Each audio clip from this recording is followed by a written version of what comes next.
Today on Rambling About Cars, trespassing teens find a hidden auto museum. That's kind of cool. A 1,000,000-mile Honda CRX. That's also kind of cool. Behind the scenes images from the Yugo factory, like that Yugo. That's kind of cool. Is this 2021? What year is this? And also, used cars are insane right now with prices, but we're going to talk about that. And we've got some good advice to help you out, savvy shoppers. So it's podcast time. I'm Christopher Smith. Across the way is Chris Bruce, and we've got a full house, man. We sure do. So we have Motor One Global Managing Editor John Neff with us today, and we have Motor One US news writer Anthony Alaniz with us today. Anthony, did I say your last name right? Yeah. Cool. You got it. Yeah, very laid back. Awesome. Cool. Thank God I didn't pronounce that because everybody knows I will get it wrong. Yeah, Anthony, I've known you for years, but I don't think I've ever spoken your last name out loud. So I'm glad somebody else did first. Whew, stress is off. But yeah, so Motor One, we've been doing these they're kind of pseudo-human interest stories. Basically, kind of the way to put it, they're not quite pure, like hard-hitting news stories, but they're super interesting, and they've been just kind of coming up, and we've had a bunch in the past week. So we kind of wanted to dedicate our first segment this week to those stories. It's just been kind of cool. You guys got anything to add? Well, they've generated some really big traffic for us, and that's not tooting our horn. It's just obviously there's some interest in these articles, and we want to make sure that the listeners for Rambling About Cars are getting a taste of that too. And also, I think we've got a little bit behind the scenes that we can kind of talk about, because we're not just picking these things out of thin air and then just kind of making up facts. I mean, we're doing like actual journalist stuff. We're doing legwork. We're talking to people. We're interviewing. I know that a lot of people out there are like, "Oh, you guys just write about cars. You do it." Hey, we actually do what we're supposed to do. So yeah, I mean, I think we're known a lot for covering the industry. Writing about spy shots, talking about every new car that launches, and reviewing cars. But in the past year or two, we've really gotten into kind of finding these stories that are just under rocks in the internet somewhere, and pulling not to mix metaphors, but pulling on the thread a little bit and seeing where it goes. And every time we do it, I swear to God, it's a super interesting story with a super interesting, human being in the middle of it that makes our job a lot easier because they're so willing to share it. And they're totally excited about sharing. And exactly. You have to turn over some rocks to find like 35-year-old Yugo photos. Straight up. Not to mention CRX. I got a lot of rocks lying around that I look under. Well, where do we want to start? You want to start with the teen. Yes, with the teen with barn our teen find? trespassers. Because you wrote that, Mr. Bruce. You translated it. You translated it. I gotta come clean. I did not do the work you and Anthony did of calling and talking to people. I'll come totally clean about that. There's a good reason. There's a good reason for that. Yes. So this story comes to us from Brazil, and I got to be totally honest with you. I did not realize this when I wrote the story, but it is actually the southernmost state of Brazil. It is called State Rio Grande do Sul, and I will show you where that is on a map right now. And just so people pull the curtain and see behind the scenes a little bit, this came from Motor One Brazil. So this is one of the 12 editions of Motor One, and they found this story and pulled at the thread and produced this article about it, and it kind of blew up for them. And since Motor One is a huge network of individual sites for different countries, all the rest of our editions, including our edition, the US, were like, that's a story that crosses boundaries. That's just a cool story. You were assigned to translate it. Yes. And as you can see in the map we're looking at now, this is south of Sao Paulo. This is south of Rio de Janeiro, the kind of the places you think of when you hear Brazil. This is the very southernmost part of the country. And apparently, the way the story goes, some guy who clearly had a bit of money behind him, he amassed a private collection of cars, and a very impressive private collection of cars. And he even turned it into a museum. We don't know exactly how many cars were in that collection, but dozens, if not hundreds, judging by the video. I've got that up here on the screen right now for us to take a look at. If you're watching us on YouTube, I got it pulled up here. I got it. Okay. I got you, Bruce. Cool. Oh, cool, man. I thank you. And so, so a bunch of teenagers, clearly, according to the report they were mostly like 15 years old. These are youngish kids. They knew about this building. And when you look at it, it looks just like it's a beautiful building. It's like a 2-story building. It's very much in like the Spanish style, but it's really nondescript, especially from the outside. And they had no idea what was in it, right? No, I think they did. I think someone had gone there before because here, I'm going to start the video and I'm going to ask that you find Smith, would you stop yours and I will start at mine. I'm going to ask that you find my ignorance charming, to paraphrase from another podcast I listen to. I do not speak Portuguese. So if any of these children are using bad language or something like that, I apologize. But the video that we have is only 2 minutes, and I will kind of go through and talk about what we are seeing. And to be clear, I mean, this is a group of teens. I think they were all like 15 or under. 50-ish, and you can see all their faces are blurred. But the reason I think that they knew what was going on is that when you look here, they can clearly put their camera through, and in a moment you'll see what's a Model T on the right-hand side. Like through a door window. Someone probably looked in the window and figured out what was there. We are now seeing teens with a pair of bolt cutters. breaking in. I mean, yes.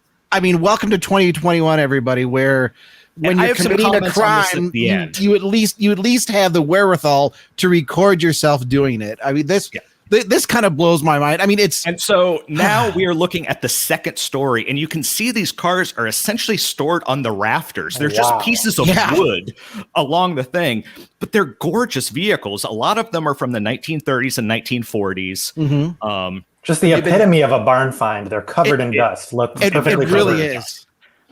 And you can see, but I mean, it's not just across wooden boards. And it's not just cars either. I mean, a little bit in the video. I mean, they go into an area that looks like it's done up like an old coffee shop. Yep, you'll see that in just a second. What we're looking at now is the Chrysler Airflow, which was one of the cars that we knew were in there. A kid tries to get into that, which is not great, but it was clearly locked. But I do want to notice one thing. No one is breaking glass. No one is trying to steal anything, at least in this video. Yeah, but come on. I mean, we're still talking about, they broke into somebody's private property. And I want to mention that. But here you can see the fake coffee shop. He's even got like a doll. There's even a mannequin back there behind the cup. That's a little creepy. I'm just saying. I'm going to guess that's the owner. I'm not sure. And just that's a giant coffee grinder. Yeah. I mean, it's a neat find. It really totally is. But yeah, the motivation behind it certainly. And so here's a first gen Dodge Charger, which is kind of the oldest car we see. Wow. And that's all we have in terms of the video.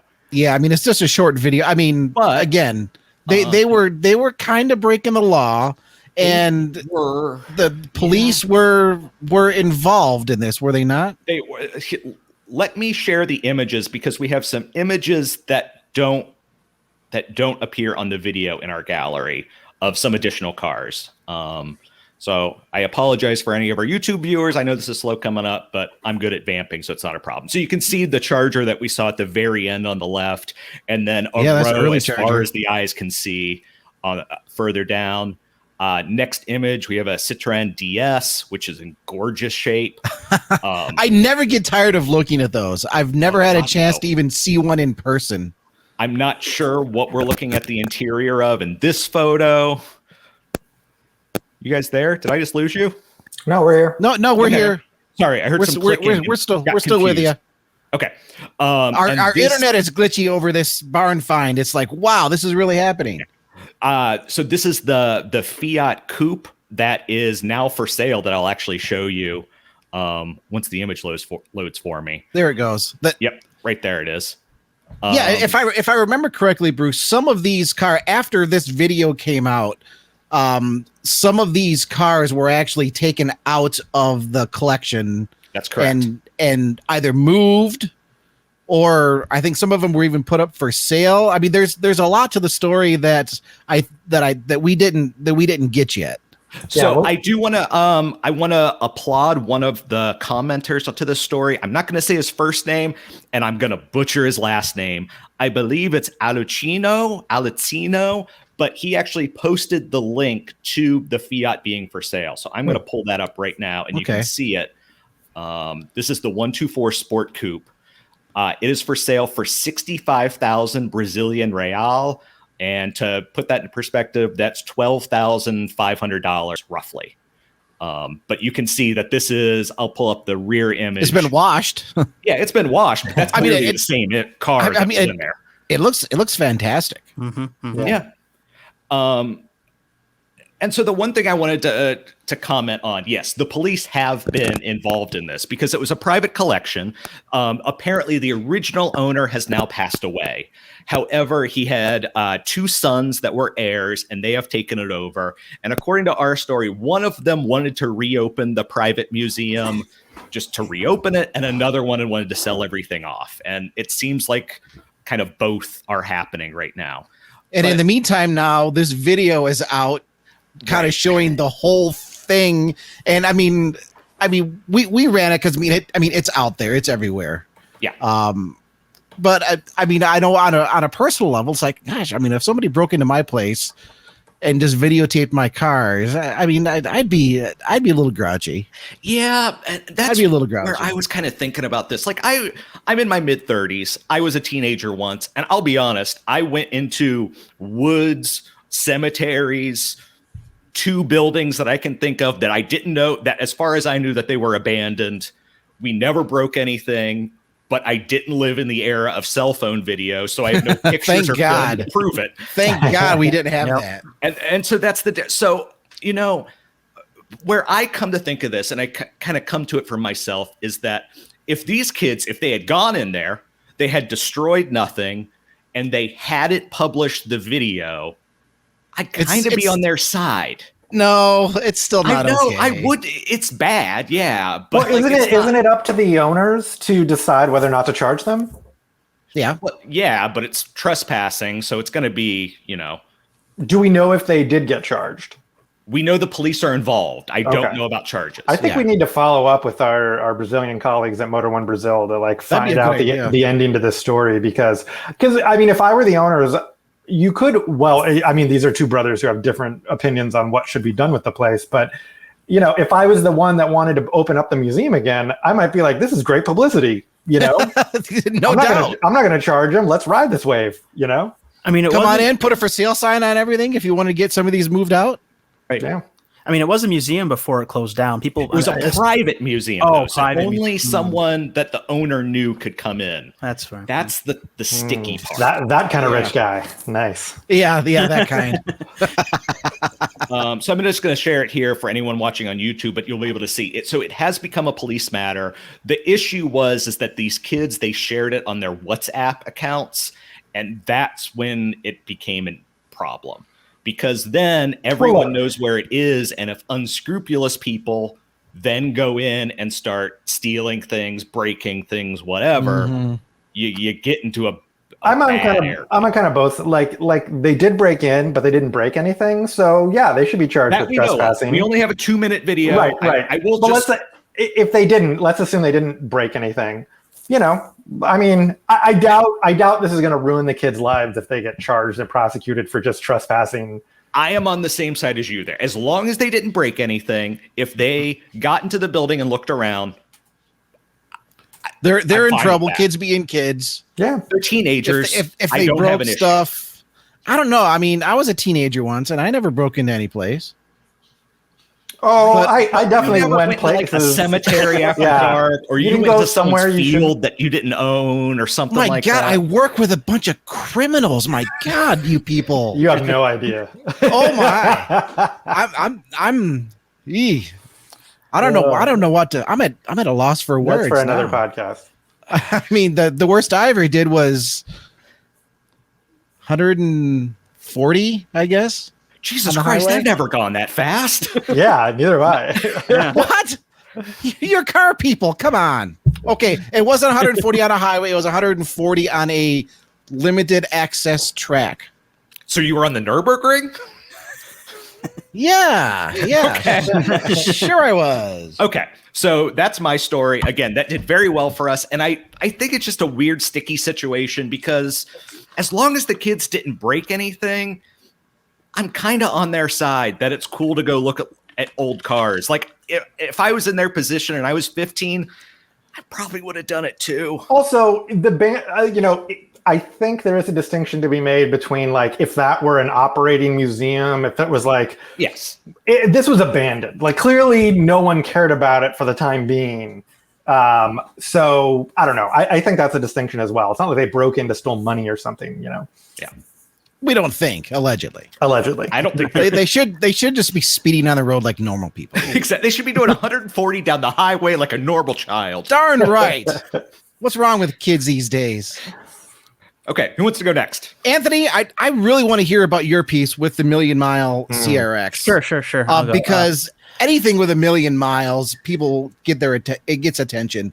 But a little CRX, I almost feel like maybe it wasn't driven like it was supposed to have been driven. But it's a Honda. But it was driven 1 million miles. So it was driven 1 million miles. Is 90? What was it? 91? Yeah, 91. I'm going to share the screen for you now, Anthony. So right. I got that for you. CRX SI. According to the dealership that now owns it, Tampa Honda, the previous owner was in the military, was traveling a lot, and then when they took, I don't want to say ownership of it, because he lent it to the dealership to display because he was, of course, in the military. It's a safe place to keep it. Yeah. At that point, it had over 1 million miles. Better than a warehouse, apparently. Yeah. No teens have broken in yet. But then allegedly at some point he passed away in the last few years, and his wife offered it to the dealership along with a couple other of his. I didn't know he died. Wow. Yeah. Oh man. But they couldn't confirm if he didn't look old in the. I mean, I only saw him in like a picture or two, but yeah, that was him. Randall, I think his last name's Scott. That was 2015 when that was taken. That's too bad. But they've took ownership of it. They were paying the registration and insurance on it when they had it there before he passed away. But then after his wife sold it to him, it's just been there. Million miles. I gotta say, he looks like a young guy. That's horrible. Yeah. Now, original engine, original 5-speed manual gearbox. It was repainted once at some point about 10 years ago, but it was original interior. The paint looks good today for 10 years. I mean, it's a gorgeous red. And Anthony, I think that would be like, if I had that car, it'd be well worth the investment to repaint it because it is in such a good condition. For sure. And you talked to the dealership directly on this, right? Yes, a salesman there who. Okay. I mean, do they have any intention of doing anything with that car? Are they just keeping it there? I mean, I gotta think it's a great piece to promote Honda. Conversation piece when somebody comes in. They have no plans to sell it, so it's just gonna sit there. I mean, do they say anything whether or not Honda knows it exists? So I imagine Honda proper would be interested in that. An older story on it that said Honda came out and looked at it, but the gentleman I talked to couldn't confirm that. Honda's probably like, big deal. We see these all the time. You know why I think this is special is we've seen other cars with that have gone 1 million miles, but I've had Civics of this era, of this ilk, and they use interference engines, and while they're built very well and they can go a long time, if you're not very regular with your maintenance, particularly the timing belt tensioner, the engine will, easily brick itself or ruin itself if it gets out of aligned, and the pistons smack up against the valves, which happened to the one I owned. It's very easy to have that happen when these get up in miles. So for this engine to be original is impressive to me because, like I said, I've owned a Civic and everything about it was bulletproof, except for that one way they're designed with these interference engines. Most American cars don't have that, and if the timing belt or whatever gets out of alignment and the piston comes up at the wrong time, it's not going to ruin the engine. But with a lot of Japanese cars, especially of this era, they have that interference design where they would, if that happens, the engine's just ruined. So Right. I've never seen a Civic this high. I've seen Civics in the hundreds of thousands, obviously, 2, 3, 4, but $1 million, man, any car that goes $1 million is 100% impressive. Now, I mean, were there any records on maintenance done? I mean, original engine, but maybe was it rebuilt at all? Do we know? He couldn't tell. He didn't know. Okay. And nobody at the dealership at this point knows. Yeah, I mean, original engine. I mean, if you're going to rebuild it, I mean, it's. I guess you could technically call it an original engine if you still have to swap the pistons and the heads. But like John's talking about, interference engine. You've got to be really dicey. You got to be really careful with those because even if you just neglect the timing belt, and the timing belt snaps. Yeah, just regular maintenance and did I read right that he did? I mean, it was his dealership that he went to. So in terms of he got the maintenance done there, I think when he owned it. Yes. He also had like several other high mileage Hondas that his wife tried to sell to them, but they didn't take them. But they had like a 600,000 mile Accord and Damn. Oh wow! So I think he may have knew what he was getting himself into. I bet there's a bigger story around how he was putting so many miles on that, but yeah. And this was another one where we just, I don't know. I think I found it on Facebook originally, and you did all the legwork, Anthony. Tracking down the dealer and calling them. But yeah, $1 million mile cars are so cool, and anybody who owns one and has gotten one that far, kudos to you. Well, and like you said, John, we've seen it on some other cars. We've seen it on a fair amount of pickup trucks. Mm-hmm. I think this is really awesome because it's a CRX. For anybody that hasn't really seen a CRX that era, I mean, yeah, it's a small car, but it's like a really small car. It's a 2-seater. Mm-hmm. How do you do 1 million miles in a 2-seater? Right. I mean, it's not even like a practical daily driver for most people as they go through their life and, have a family and stuff like that. And you're right. Most of the vehicles we see go 1 million miles are trucks because they're kind of brute, simple machines that are easy to maintain. And they're work vehicles. Yeah. Exactly. Being driven every day. I mean, to get 1 million miles on a vehicle, Volvos get up that high too. I've seen a lot of Volvos that have hit that high.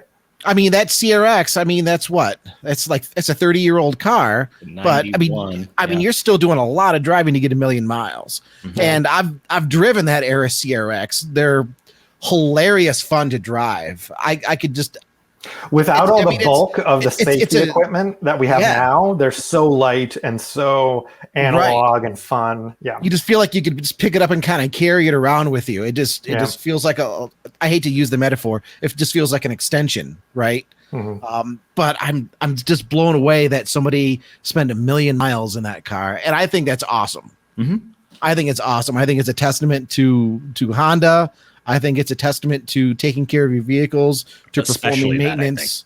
And, you take care of a vehicle, it'll last, right? It'll take care of you. Yep. Smith, I think it's your turn. That's a terrible way to segue to Yugo. Oh my God. Just take care of the car and it'll take care of you, unless it's a Yugo, because the joke is you go nowhere. No. So this was another piece that John found under a rock because, ladies and gentlemen, John Neff is a confessed Yugo fan. And you know what? I am too. If I ever find a really neat GVX, and I say this like almost every podcast, I'm gonna have 1 million cars by the time I'm 50, right? You and me both. If I find a GVX, I'm there because these are unloved cars and somebody has to love them, right? And this story that we got that John found, it was in a Facebook group, and this gentleman, his name is his Dan. Let me bring the article up here so people can look at the article as we're talking about this. Let's see here. I've got it here, just pulling up.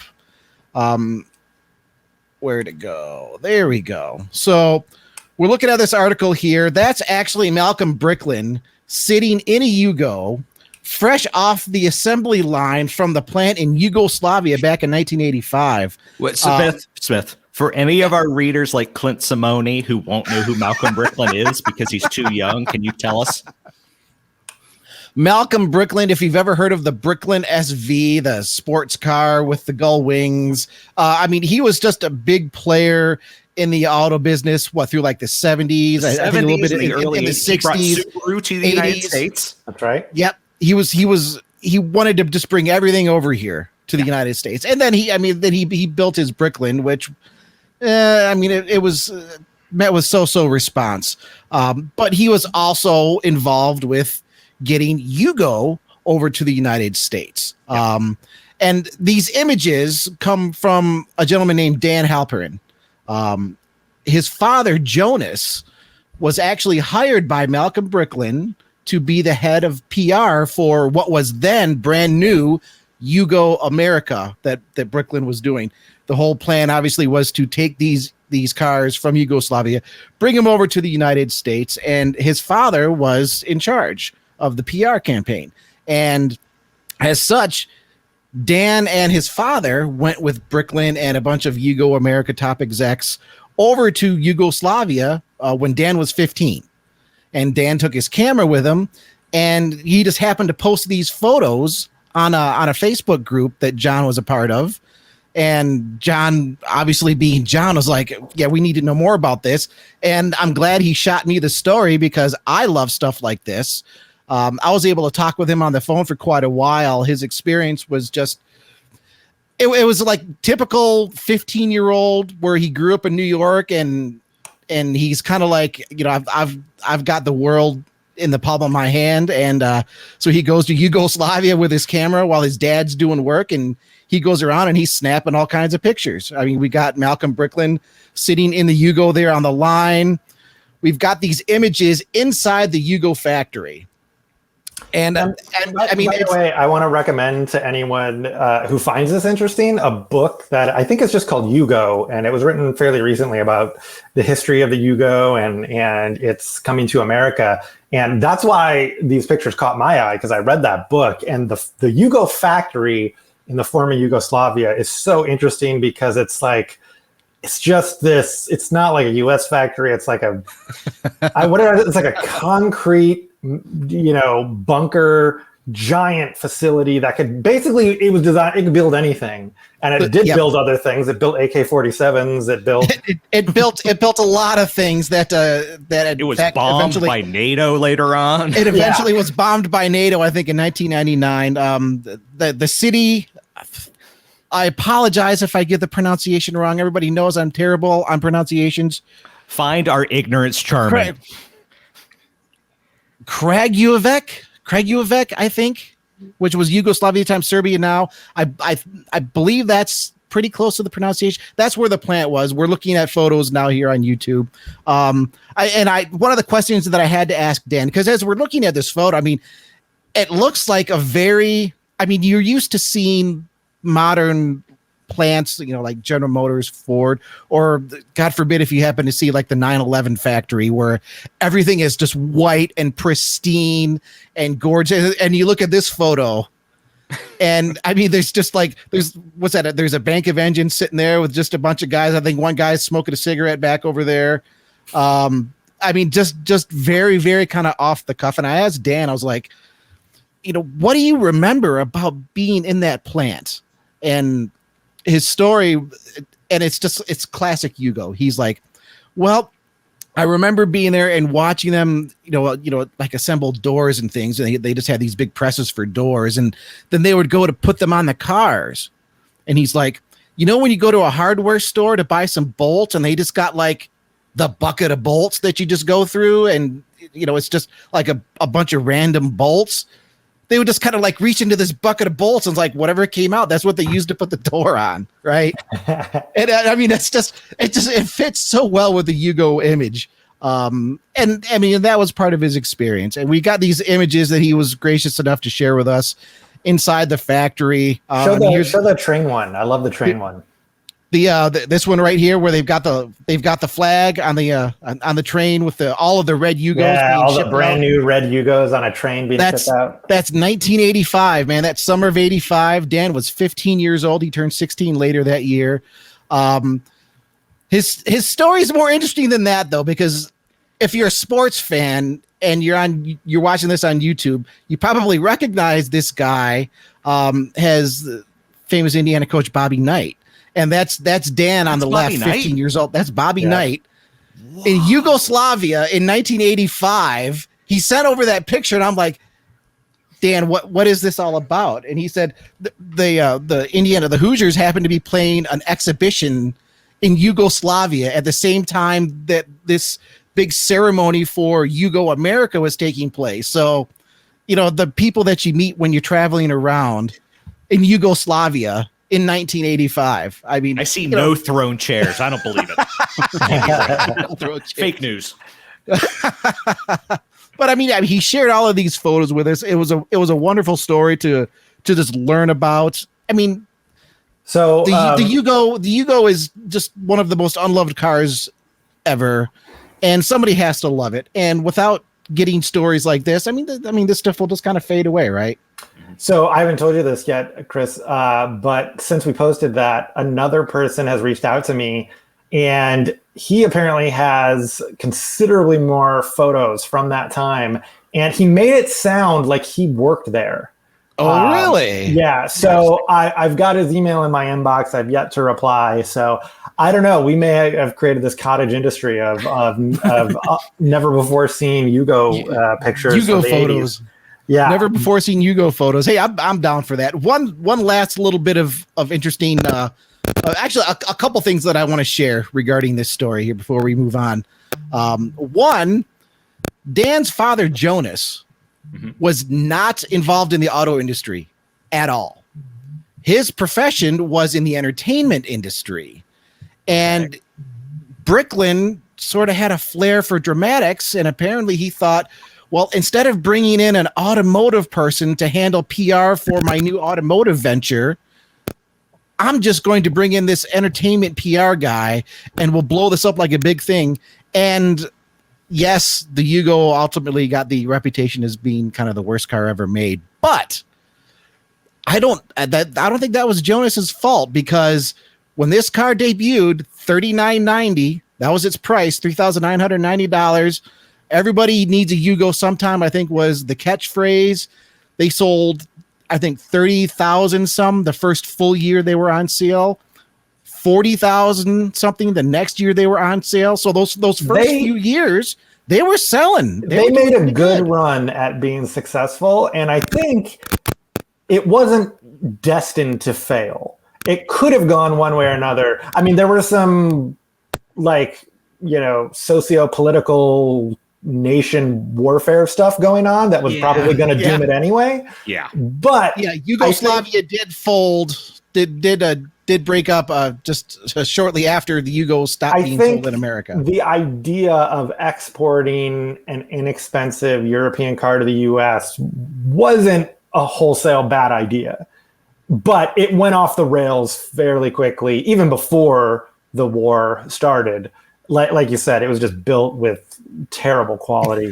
But some of those things could have been fixed over time, and even production could have moved to a place that wasn't in conflict. But yeah, I mean, and a guy like Malcolm Bricklin, I mean, that he was like what was he like? What could you compare him to? He was like a circus barker who, had a half a hit and just kept going with different things. And so I don't mean this in a mean way at all, but would you call him the dime store John DeLorean?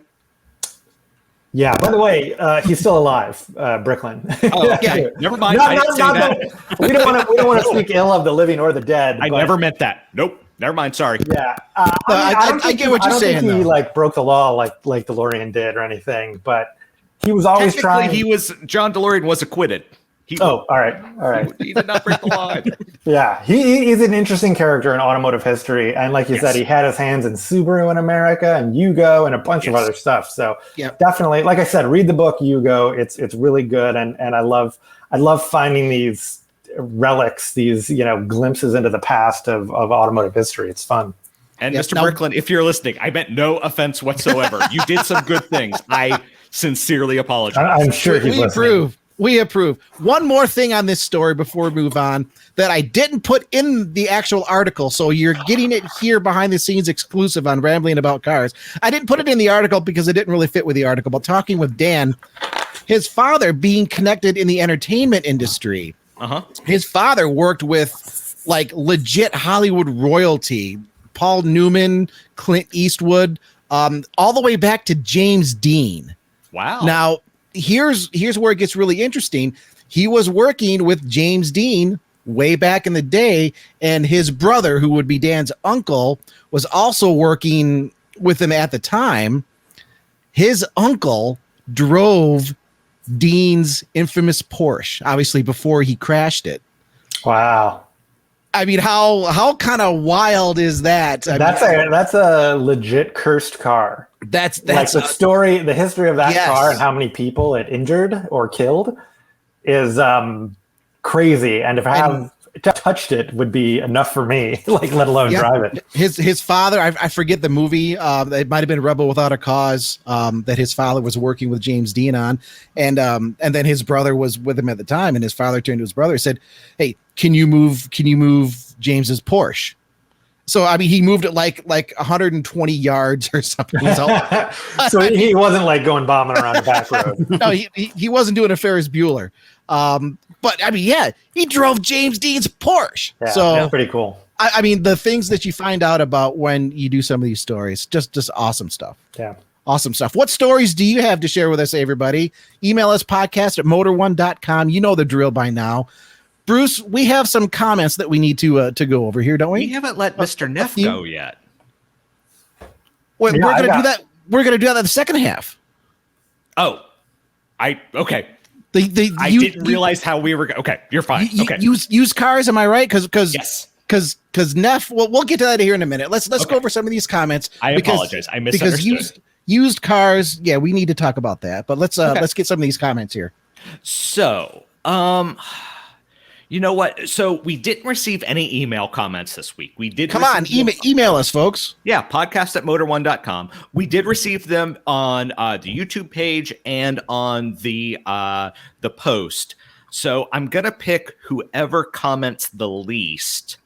Vampire Bear, we've heard from you. Elric, we've heard from you. So I'm gonna go with Ted. I'm not gonna say the rest of the name. That's a good comment. Yep. So. And Ted is talking about when we were discussing the NSX last week. So for me, the new NSX gets all my respect, but the original NSX gets all my love. No emotions for the new one, but I love the original as much as ever, if not even more. And the new Z wins the war against the Supra for one reason. It's 100% Japanese. I always ID cars that I see as I drive on the road. It's just a natural reflex. And the other day I saw a small coupe from the back to third passenger view. And I immediately thought, oh, that's a BMW Z hardtop. Maybe the clown shoe. And oh crap, that was a Supra. Now I'm just sad. So I have to finally begrudgingly agree with all the criticism that the new Supra, as even I mistook it for a BMW. Sorry, Toyota. Nissan wins. Thanks for rambling. Ooh, great comment. I have to agree completely. It's neat that Toyota is a coach builder now for BMW. I guess neither one of these are questions. So, Smith, do you have the notes up? I don't have the notes up, but what I wanted to do, I wanted to go ahead and read Vampire's comment just because it's sort of fitting to the trials and tribulations that I'm going through, especially today with the Yugo article. Deal. Christopher Smith, thank you very much for reading my comment again, but you effed up in your pronunciation of the wheels. Fooked up. It's a Fuchs wheel. Fuchs. Oh, wait, how did you? I don't even remember, but I know I always pronounce things wrong, so it doesn't even matter. He called me out. Well done. He did say, "Lol, another great podcast." He was a nice guy about it. He was just saying you pronounced it wrong. It's a Fuchs wheel. I can write all right. You know what? I'm a ham on the camera, but when it comes to pronunciation, that's the problem with what we do since we all work remotely is we type these words that we've seen a million times and we've written a million times, but we've never heard anyone say them out loud. Yeah. And Just like your last name, Anthony. Like, I never get to say that out loud. Let me tell you a story, though. One time I was at an auto show in the media room with a bunch of colleagues from our site and another one. I think it was when I worked for Autoblog. And I was describing a truck that had just debuted, and it was a dually. And I said, dually. Because I had never heard it spoken out loud. A dually. Yeah, I was like, oh yeah, the Ford Super Duty that's dually. an Indian holiday, Indian nation holiday. Yes, yes, and it was definitely the most embarrassing moment in my career, and it ranks up there in my life overall. So I sympathize with you, Chris. Don't worry about it. Boy, if that's the most embarrassing. You're living life. You're living life right, man. Oh my. Okay. What other comment? Did you have one more comment you wanted to go over, Bruce? Yeah, I can do one more. Okay. Let me pull it up. David, I'm only going to pick yours because yours is a bit shorter than Elric. Elric, you're a great commenter. We've read your stuff before, but David's going to win because it's just 2 lines. So all Z cars to me have to live up to the unrealistic rose-tinted memories of the 240Z for having set eyes on it for the first time with the power of the 300ZX or better. And that's because last week we were talking about the new Nissan Z. I was a little young for the 240Z. Was it that good? Is it that good? So I wasn't alive for it, but it was a Jaguar E-Type on a massive budget. Yeah.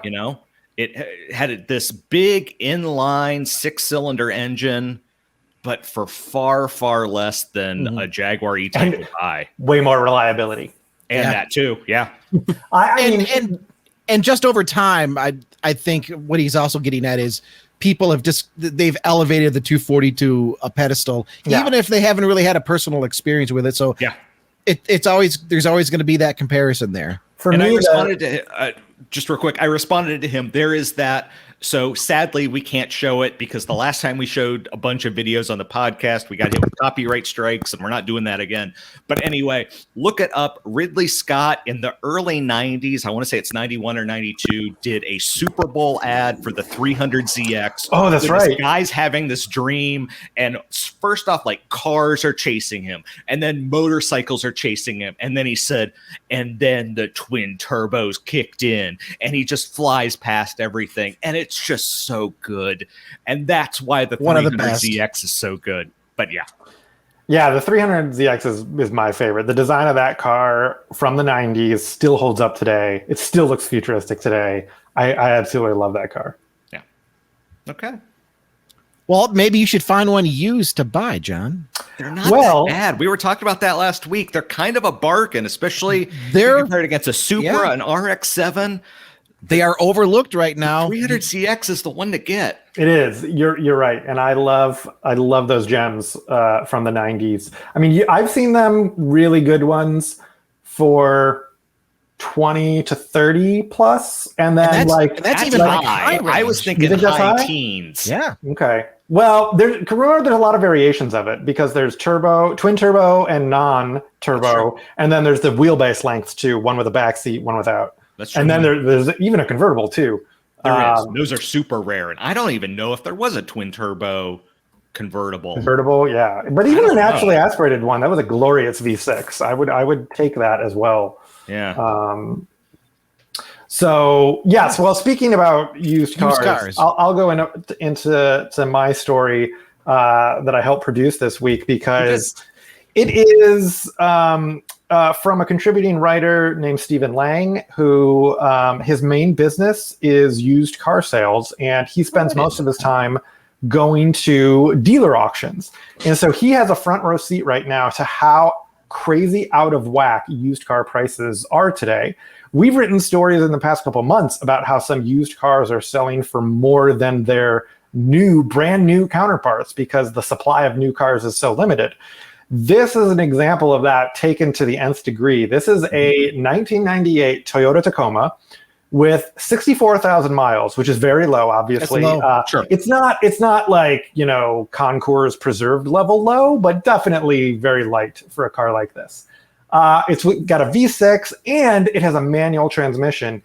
And what Steven witnessed on the day that the dealer auction for this vehicle occurred was hundreds of dealers falling all over themselves to win this Tacoma with the highest bid. It started with a $6,000 opening price, and Steven was even bidding for it, but he said he was outbid in a matter of seconds. And it went on to sell for $17,000. Now, keep in mind that $17,000 doesn't include the fees for winning the auction, and it doesn't include what it will be sold at retail. So this dealer is going to have to sell this car for like $20,000 in order to make any kind of profit on it, minimum. And we're talking about a 13-year-old pickup truck. No. It's 23. Sorry, no. 23. Sorry, I did my math. Is it 23? 23. Yeah, it is 23. Yeah. 23 years old. And the even funnier thing is if you look at the pictures, it doesn't even like it's dirty. It's got scratches all over it. Like the dealer's going to have to spend some money to clean it up too. The interior is in pretty immaculate condition, although I think there was a stain in kind of the rear seat because it's an extended cab. But Steven has been bringing me these stories for months now where he'll just pop up and he'll tell me like, this car just went for more than new and it's a terrible car. Like it'll be like, a Nissan, a 2-year-old Nissan Kicks going for $3,000 more than you can buy one new. But this one, I've never seen anything like it. And of course, the Tacoma does have a cult fan base. It has a big cult fan base. I was wondering, and I mean that had me wondering on this too. I mean, we're assuming that this dealer is going to resell it. This might be a dealer that just wanted that damn truck. And it's certainly possible, but there were hundreds of dealers bidding for it. I looked up values on NADA's website, National Auto Dealer Association. That's the source that most dealers use when it comes to determining values on vehicles. And I came up with a value through NADA of that car. Where is it here? $15,775 on high retail. That's insane. So I would call that high to my ears. But like I said, this is gonna, if they sell it retail, this is gonna be sold for 20. So it's way over. Right. Yeah. I should point out that 15,775 figure for high retail, that's retail.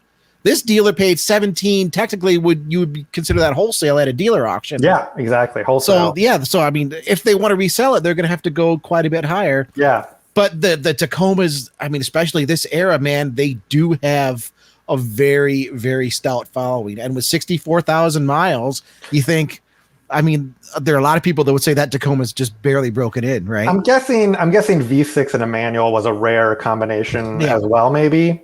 At least to have survived. So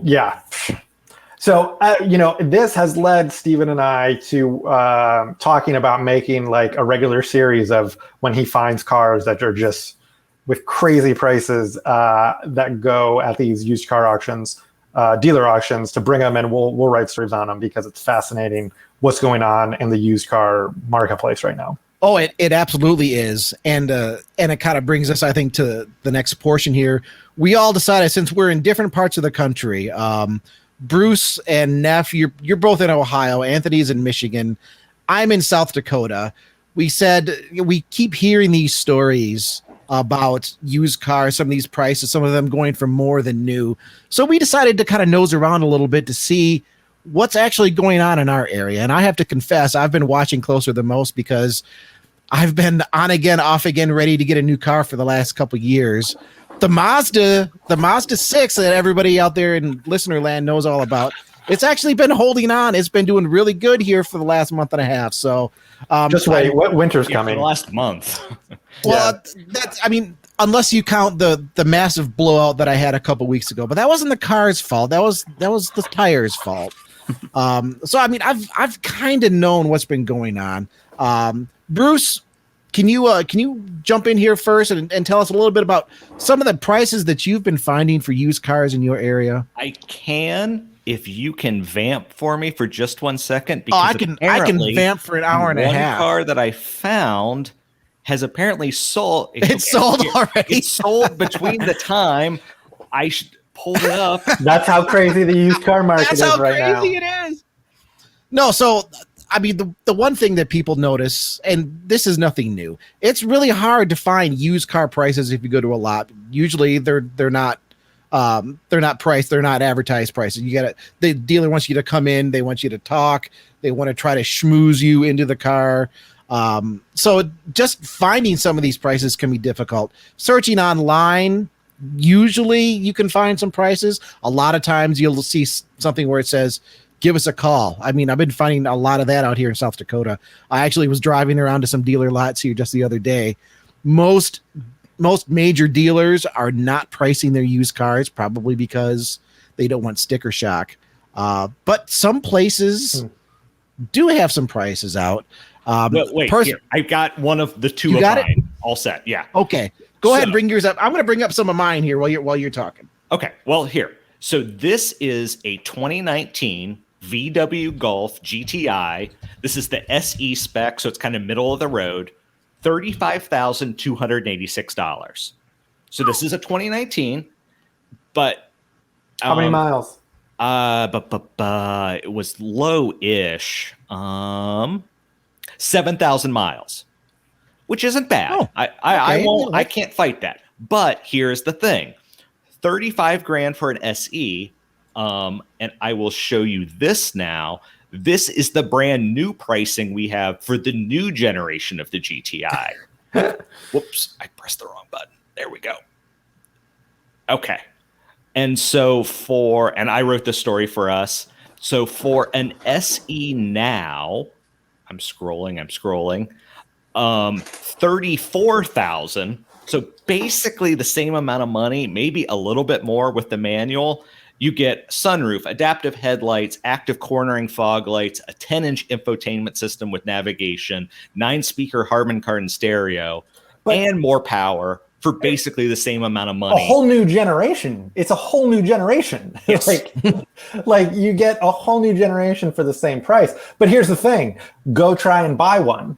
Go try and buy a new one, and you're not going to find it, or you're going to have to wait months probably. Oh, and that's another thing. That's a good thing to point out.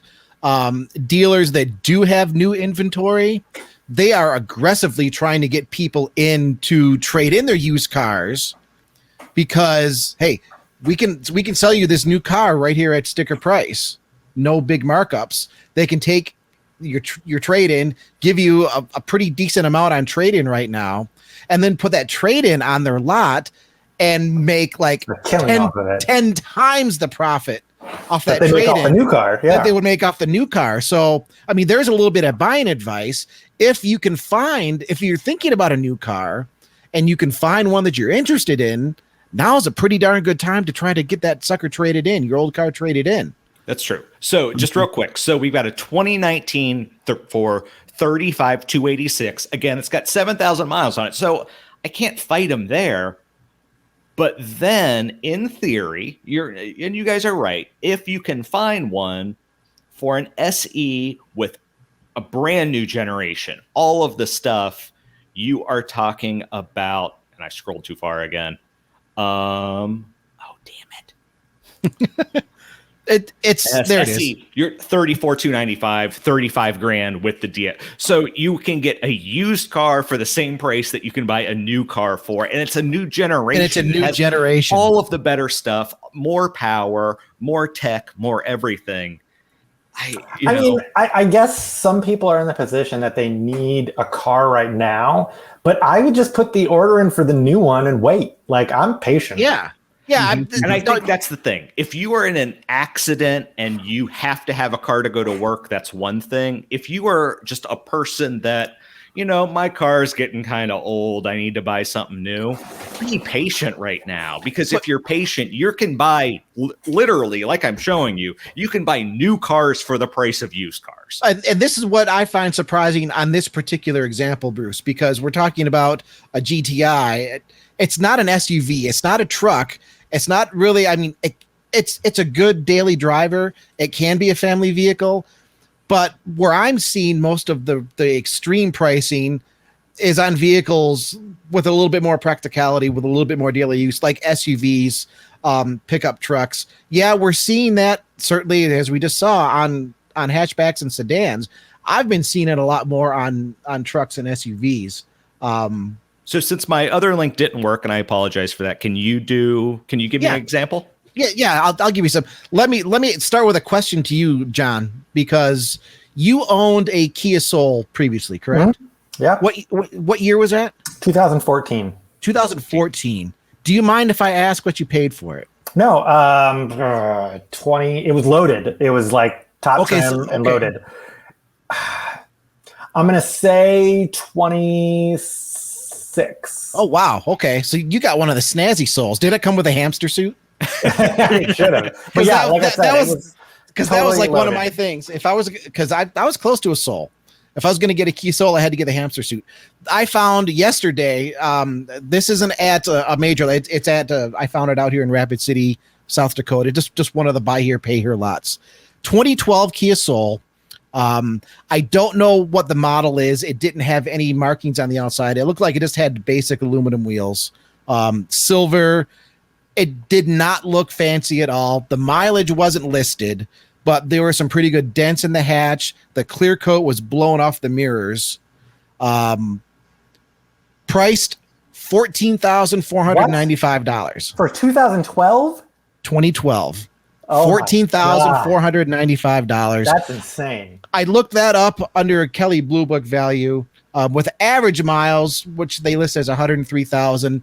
That's got a retail of about 7,000. That's a private party value, so generally they say dealers will be a little bit more, which frankly I think is a bunch of crap. There's some of my buying advice from somebody that's worked with dealers in the past. Just because it's at a dealership doesn't mean it's taken care of to the nth degree. You can usually negotiate that down, but yeah, so over double what you would normally expect for a Kia Soul. And that blows my mind out here because this dealership, this used car dealership, is literally a mile away from the brand new Kia dealership, where admittedly I think right now they have 2 Souls on their lot. But when I was looking at a Soul last year, or was it the year before? Oh, time flies. I mean, they weren't even getting many in because nobody wanted to buy them around here. So I think the American public or just our American society has this habit or behavior of just wanting a new car or a different car all the time. Yep. I don't think all these people buying used cars at these higher prices are people who are just in a position where they need a car. I think it's just people love getting out of their current car and into a different car. And at the moment, they can't buy a new car, so they'll take a 3-year-old car or a 4-year-old car because it's just different than what they've got. And of course, the borrowing fees and finance rates are, historically low and all that. It's just, we love not holding on to cars. Yeah, but once this market balances out, once new vehicle production picks back up, those used car prices they're not going to be there. And anybody that finances a 2 or 3-year-old car for the same price as a brand new one, folks, just don't do it. You're going to be over your head. Yeah. I mean, unless you just got serious money to burn, you're going to be over your head. If you can be patient at all, now just kind of hold your ground a little bit. I know we're getting kind of preachy here, but if you're in a position to sell a used car, and not have to buy one to replace it, that's where you want to be. If you've got extra cars lying around, now's a good time to sell it. And actually, I do, because now both my wife and I work from home. We have 2 cars, but we really don't need them. So I've been thinking about selling the one we never drive, which is the Chevy Spark EV. Which, I thought I'm never going to be able to sell this for anything. It's probably going to get more than I ever thought it would if I sell it. You know what, John, I was going to save this for later, but I need to share this now. Wait. So I know what the surprise is because you told me, but while you guys were talking, I looked up a different example than what I was originally looking for. So let me just extend this just a tad. So I own a 2012 Subaru Outback. My wife and I have been looking into getting a new one, and this is just egregious to me. So this is a 2018 Outback 3.6R, so that's the 3.6 liter flat six. Yeah, so that's the high end. $37,998. Oh my god! Wow. And that let me scroll down. Just Subarus, they've always held their resale. It's only got 1,000 miles better on it, so I got to give them credit. Like that's crazy. I mean, it's 1,000 miles, but I mean, it's a brand new car, but it's also 3 years old. What has it been doing for 3 years? Yeah, that's a good point. It's been sitting around waiting for somebody to buy it. Let's look at Subaru pricing. This is for the 2022 model. So for 37, I can have a 3-year-old model, or I can have the Onyx edition, which is like the semi off-road model. I can have a Wilderness for 38, which is $1,000 more. And let me scroll up. That's with destination. So if you can find one, though, that's what's driving all of this. You have to be able to find these new cars. You can put an order and wait. Yes.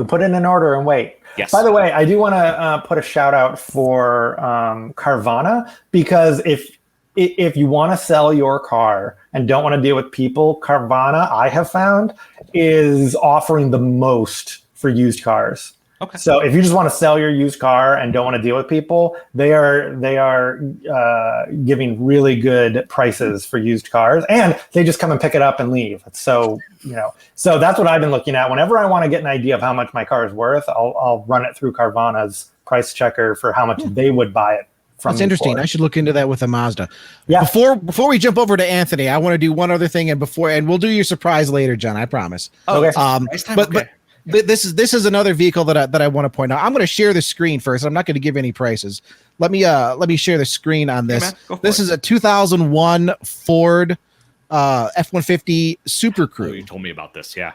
I mean, here's a picture of it. This is advertised at a dealer near me here. If you want to look at it on YouTube, I won't mention the dealer. I mean, looking at this picture, we can see the tailgate is beat up, right? Oh yeah. The tailgate is beat up. In it. The passenger side running board looks pretty tweaked up there. It's got those aftermarket rain shields on the side windows. If you're looking at the fronts, the paint is terrible. The clear coat is actually blasted off the front of this truck. This is a 2001 Ford F-150 Supercrew XLT. It's got the 5.4 liter engine, so it's got the bigger engine, but the 5.4 from that era doesn't have a great reputation. It's done 200,000 miles. Whew. It's 4-wheel drive. How much? 9? Well, look, in a normal time, I would say 5. In a normal time, 5. Okay. 9, you're a little high. Anthony, you got anything?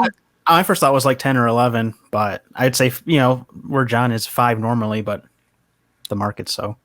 Well, this comes in at $7,000, so it's not as high as you're thinking. Okay. But I'm still like, great though. I mean, $7,000 for a 20-year-old with 200,000 miles F-150 with 200,000 miles that looks pretty beat up. I mean, that's I bring this up because I think this is worth mentioning. Trucks and SUVs, I think, are the worst right now when it comes to the inflated prices, because those are the vehicles that people want. Yeah. So if you absolutely can't be patient, focus your attention to hatchbacks, to sedans, or shop around. I don't have any other links available, but I did find a couple things that I want to mention here. There was a used 2021 F-150 Lariat Hybrid. Now, this is being listed as used. It's got 10,500 miles. Brand new, I priced that out. If you wanted to buy a brand new, that's like about a $67,000, $68,000 truck. This one that I found was listed at 62. So, I mean, you're still talking about a used vehicle with 10,000 miles. But when you're talking about new versus used, I mean, if you shop around a little bit, I still think you can find some fairly reasonable prices. That's my buying advice here. I agree. Not every car is overpriced. There are corners of the market where the demand is soft for those vehicles, and there are still great prices. And just I think one-offs too, like you're talking about that truck where there's something about it that isn't popular, whether it's a hybrid or I don't know. But yeah, you just have to look around.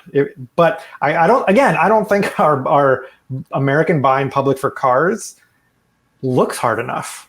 I think they just see, advertisements and they drive by cars when they're driving around at dealerships, and they just get sucked in because it's nicer and newer, shinier than what they have now. And somebody offers them close to free credit, and they'll get anything.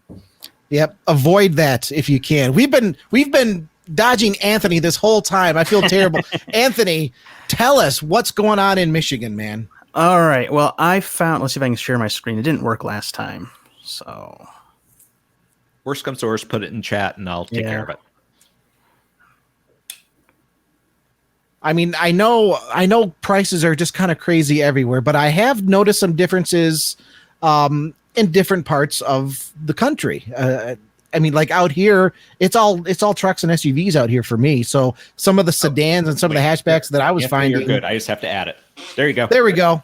There we go. So this is a town over from me. It's a 2011 Chevy Camaro convertible. Oh my God. 10 years old. $28,000? Exactly. I don't know who would pay that. No, that's not the V8 either. That's the V6. That's the V6 with an automatic. A V6 automatic for a Camaro 2011? $28,000. Yep. 27,000 miles. Wow. Well, it is a convertible. Is that just red and it looks weird in the pictures, or is that like a purple? I think it's like a maroon. Yeah, maroon or a mauve? It's a maroon that they offer. I mean, it is a convertible. Does it say how many miles are on it? I think it's like 27,000. 27,000. So, I mean, it's a low mile convertible, but I mean, you can 28,000. You could haggle for a new one and borderline get that for a base model. Yeah, but Chevrolet, they were hardly making new Camaros before the apocalypse came. Well, they were hardly selling them. Yeah, they were making them. They were making them, but yeah, that's insane. Who would pay that? I've kind of found the same thing though with Mustangs too. I think they're just, John, like you said, they're trying to pull on the people that are just, they're seeing the advertisements, they're seeing the flashy cars, and it's what they want, right? Also, Michigan is muscle car country. I mean, people will drive a Camaro as their family vehicle just because, muscle car. Yep. Yeah, I mean, 28 grand. Yeah, there's no way I would spend that money. That's painful. No, I would buy no. Let me give everyone a secret. Go buy a Fiat 500L. You'll be happy. You'll get grand. You're in like Aston Martin DB7 convertible country. I'm not joking. You are. You can get Fiat 500L resale values have always been terrible. I haven't looked them up, but I'm fairly certain they have not been inflated in this market. Like we said, go for the ones that nobody wants. I love the Fiat 500L is my guilty pleasure. I think it's so fun and cool, and I love all the windows. A friend of mine that I believe listens to this podcast. So Mr. Saunders, if you're listening to the podcast, just bought himself a V10 Bmw M5. And I'd be willing to bet he didn't pay 28 grand, not even close to 28 grand. Wow. I mean, you're probably right. Yeah. I saw one of those. That's V10, like a $15,000 car. With like 60 some thousand miles. So Mr. Saunders, if you're listening, send us a message. Maybe I'll just message you because a V6 Camaro convertible or a V10 M5. Oh my God. With a 6-speed manual. 10-year-old Camaro convertible. 10-year-old. Did you have any others, Anthony? I did, but it has no photos with it. It was a 2015 Chevy Equinox LTZ for $24,800. What year? 2015. See, Jesus. 6 years old. The SUVs though, man. Yeah. People need family vehicles. I found a 2018 RAV4 XLE out here. 63,000 miles, 27 grand. Oh my God. What year? 2018. Wow. So it's 3 years old. I looked up at Kelley Blue Book. It has a high value of $23,600 right now. Oh my God. Yeah. You add the normal premium that a Toyota or a Honda gets on the used car market, and then add this inflated value on top of that, and it gets out of hand. And look, I guess credit to the salespeople at dealerships for convincing people to pay this much for used cars. Yeah. I mean, convincing that they have to get it right now. They must be going in and saying, you know what? The shortage is so bad, we probably won't have new cars for a year and a half. So if you want used, this is what you need to get. Don't listen to that, folks. Go shop around a little bit. It'll be worth your time, even if you're driving an hour or so out of your neighborhood. Shop around. There are still decent prices out there, and if you can be patient, go ahead and be patient.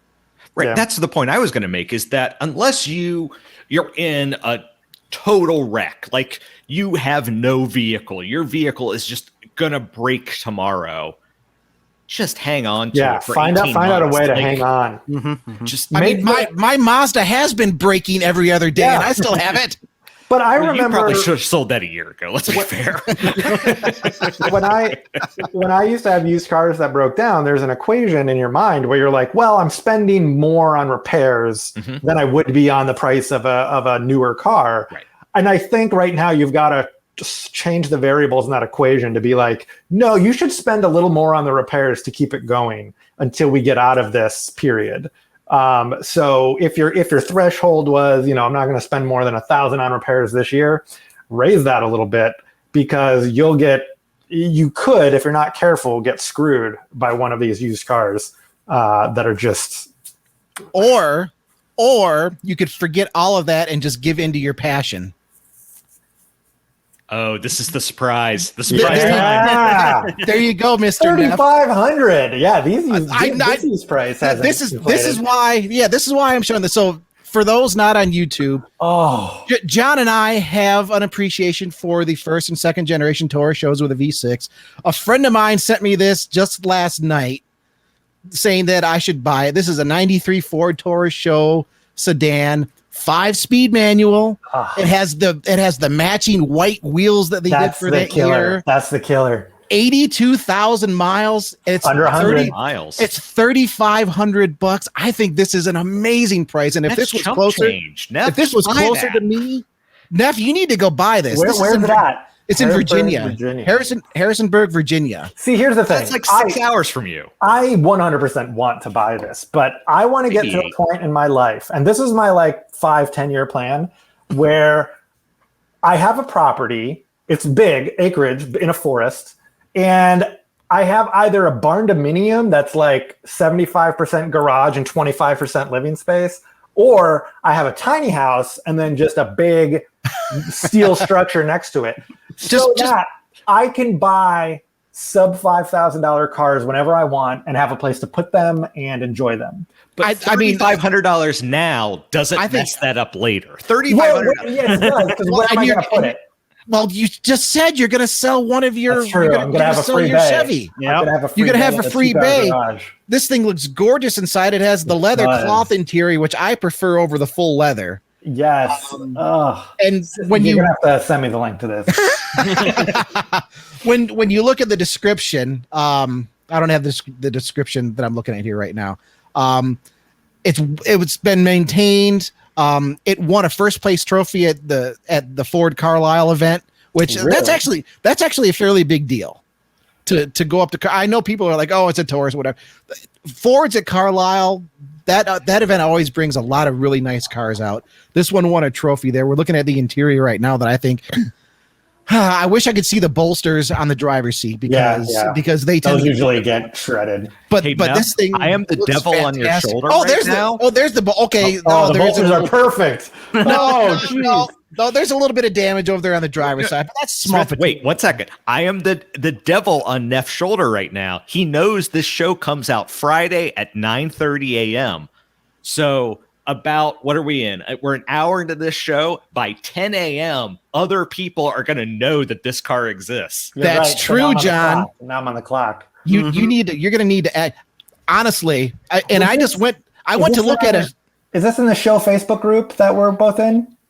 No, this is Okay. no, I'll This is send somewhere on Facebook Marketplace. I'll send you the link. It's probably in Facebook Marketplace for Harrisonburg, Virginia. But that's what got me 82,000 miles with the manual, the white with the white wheels, man. White with the white wheels is just the killer. That's such a killer combo. The white with the white wheels and the manual in good shape. I mean, I just went to look at a 93 automatic that's literally sitting on its frame because it's been sitting for 12 years and it's sunk into the ground. And I was tempted, to fix it up. If this was closer at $3,500, I think I would have it. Man. But Virginia, that would be an airplane ride. Yeah, that's a hike for you. Plus 2 days back. But for you, that's what, like 7-8 hours? It's not that far. It's not that far. I'll stop sharing now. All right. Folks, you just saw firsthand a man falling in love with a car. Yeah. Oh, that's because I owned the first gen 1991 SHO. Yes, you had a beautiful in emerald green or whatever the green's called. But the second gen, I've always thought looked a little better, and white is my favorite car color. Oh my God, I didn't know that. Both my cars are white right now. I'm very sorry. I'm very sorry to have sprung this on you. Yeah.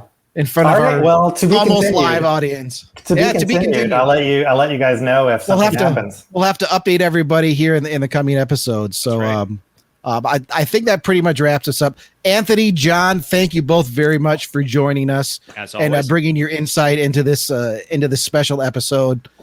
Bruce, what do we got left here? That's kind of the show. We had fun tonight. We had a lot of laughs. It was a good one.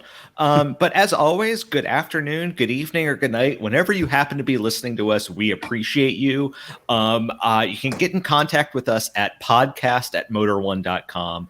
Every Friday, we put up a post at motor1.com, and we have our YouTube show at Motor1 Podcasts on YouTube. So however you want to reach us, we look at the comments on all of those. As I've been saying, we read them. Unless it's just a weird spam comment, and we had 2 of those, I think, this week that I didn't respond to. But unless you're a weirdo, I respond to every single one of them. So, that it is what it is. So if you comment, you're going to hear from me. It might take a couple of days. I'm not saying it's going to be that exact minute, but I'm trying to get better on it. I promise. I keep saying that every week. You do you're not everyone, but you're common enough that it counts. So we appreciate you and we thank you, and thanks for this episode. And I hope, everything's going well for you. So bye-bye. See ya. Bye-bye. Bye, everyone. Bye.